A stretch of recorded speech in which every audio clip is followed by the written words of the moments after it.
D-Lo for boxing. All right, y'all. So I've said it before on other channels, and it's been repeated and such. So, but I want to come out and make it official here on this channel. This is not necessarily about the Canelo versus Charlo fight, or really a great big critique on the fight or assessment of the fight, anything like that, other than one aspect of it.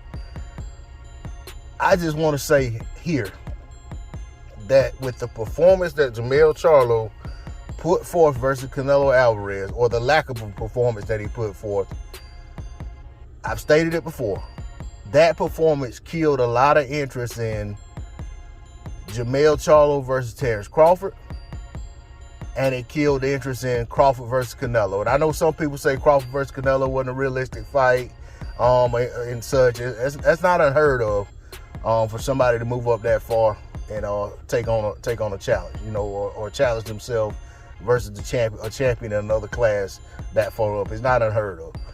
But that said, I think Charlo's performance took a lot of luster off of that potential bout as far as people being interested in it.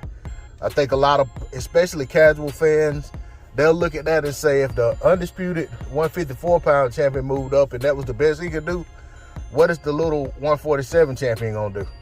That would be the logic for a lot of people. I think that would be the talking point for some people in media.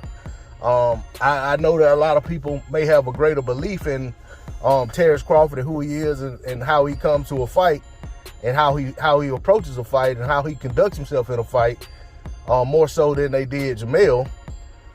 But at the same time, you can't get upset with someone taking the position that, we just saw Canelo versus a smaller man. We don't want to see him against a guy even smaller than that man.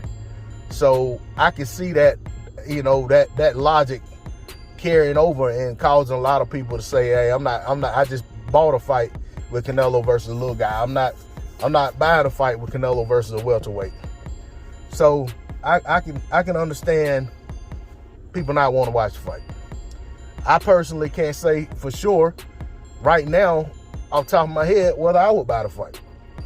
I would like to believe that I would, but right now, the Jermell Charlo fight is too fresh in my mind. And in full disclosure, I didn't buy that fight. So, that being said, I just, like I said, I think that performance killed a lot of interest for a lot of people in those two bouts. Now, of course, for me, I look at the Crawford versus Charlo fight. Crawford going for another shot at undisputed at 150. Well, it wouldn't be for undisputed if they fought right now, because Tim Tszyu has one of the belts. But it will be Crawford's. I guess Crawford would be in pursuit of undisputed. Maybe Crawford gets the Charlo fight. Should he win, move on and fight Tim Tszyu. Maybe they fight in Australia, maybe not, but it will be a big fight. I'm hearing Canelo versus Adames, so maybe that's what's next on the docket for Canelo. He's bringing up a middleweight. But regardless of whatever, I like to also add that I've been hearing and seeing Jermall Charlo making comments about how Canelo can't F with him, and how he would do this to Canelo and he would do that. Man, let me state clearly, Jermall, your brother killed the Canelo fight for you.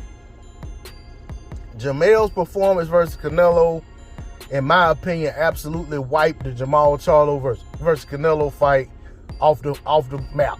Like, I think if whatever interest there was in that fight, I think a lot of it's gone. And I do realize they're not the same fighter. I've always stated that I thought Jermall was the better of the two fighters.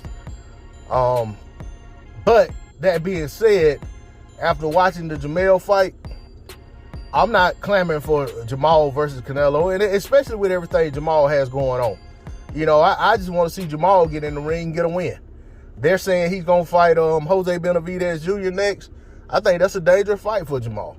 And I see people coming out making comments about how that's a cherry pick. And I feel like, I think that's a fight that he could very well lose under the circumstances. That's not a gimme. This is a guy with a very deep amateur background. This is a guy who, he's a tough, gritty fighter. Yeah, he has some mobility issues, but, you know, we've seen him go out there and you know what I'm saying, get a good quality. I ain't gonna say it was the best win, but he just got a stoppage win in his last fight. He didn't fare well against Danny at 154, but he was coming off a long layoff in his last fight. But we'll see. I think with him and Jermall, both of them coming off a layoff, I think that's a good fight. Well, he's not coming off a layoff anymore. He just had a bounce back fight. But Jermall coming off a layoff versus Jose Benavidez Jr., I think that's a good fight. And like I said, that's a fight that Jermall could lose. Fight that he should win, but he could lose that fight. You know, I just want to close in saying,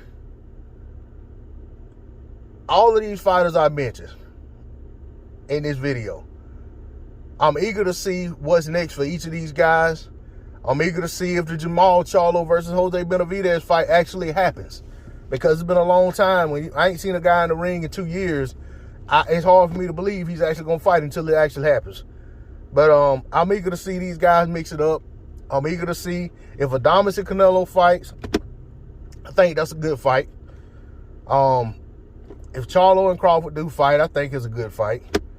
Benavidez versus Charlo, a good fight.